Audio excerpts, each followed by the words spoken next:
Hey guys, welcome back to Vancouver Carpenter. Yes, another Hinge video. I know we just did this, but after reading the comments, I think I can improve my last method of doing it a fair bit. So the last video was definitely good. You're not gonna get any bad results by doing it that way, but I think we can go from better to even best. And what I'm trying to balance here is like making it really easy for anybody to do a quick DIY fix, to doing an actually very professional fix while still being, again, very fast and easy. So let's get right into it. The thing that kept coming up over and over and over again in the comments, toothpicks. I think this is probably the easiest thing to use to stuff those holes with and get those screws set in nice and snug. They're also very easy to carry around, very compact, and you can even get a handful at the exit of any restaurants. So as we can see on this screw, if I try and tighten it, it's completely spun out. The bottom one is the exact same. On this middle one, we're going to be using a long 3-inch screw that was already there, so we don't actually need to fix this one. First, we're going to remove this. That's going to be the cleanest and tidiest way to do this repair is if we do it on the bare wood. So we are going to fill the top and the bottom hole with glue. And I think the easiest way to do this for most people is just going to be 2 toothpicks, like that. Got some side cutting pliers to snip it with, nice and easy. And you can just tap them to make sure they're under the surface of the hinge gain. And the best way, in my opinion, is going to be to keep adding toothpicks until it's totally stuffed full.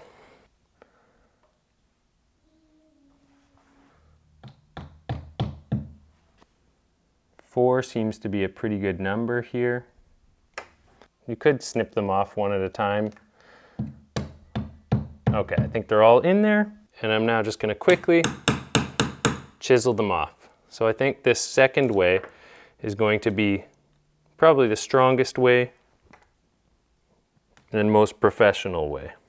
Again, make sure they're all under the surface.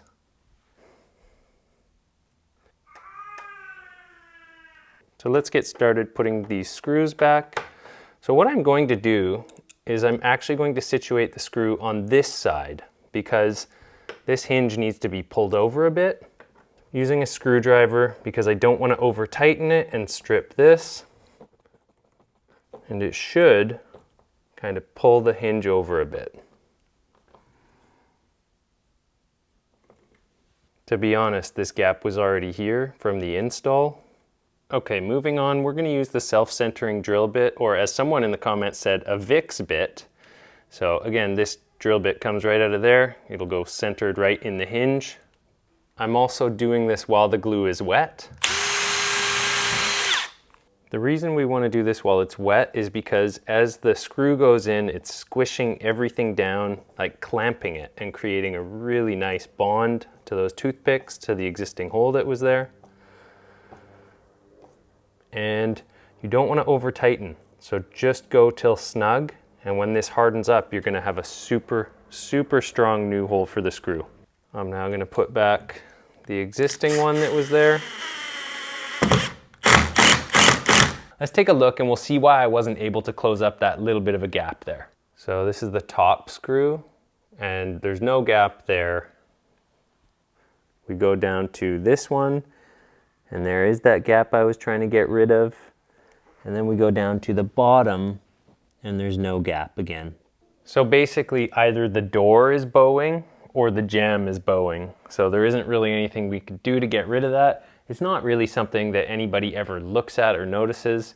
And as long as the door closes, it shouldn't be a big problem. So let's see if it closes. All right, you guys, moment of truth. Let's see how it closes. Because that's what I was originally called here for, was actually just to fix some rubbing. The door wasn't closing. It was binding right here on the strike plate. So I noticed there was also some strip screws on the strike plate, which caused it to go out of skew and push it out. But yeah, if you didn't notice, it's closing great. And really quickly, I should explain the reason why I drilled a pilot hole into the one with the 4 toothpicks is because without a pilot hole, you risk splitting the jamb.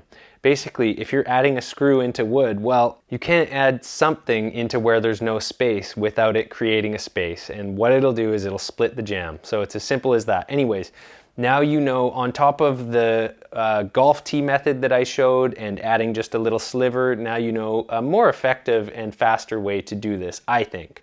And that's the toothpick method, if you didn't actually read the comments in the last video. If you did, you know this one. And as always, I want to say I hope your project's going well, but I hope you're doing even better. Till the next one, you guys.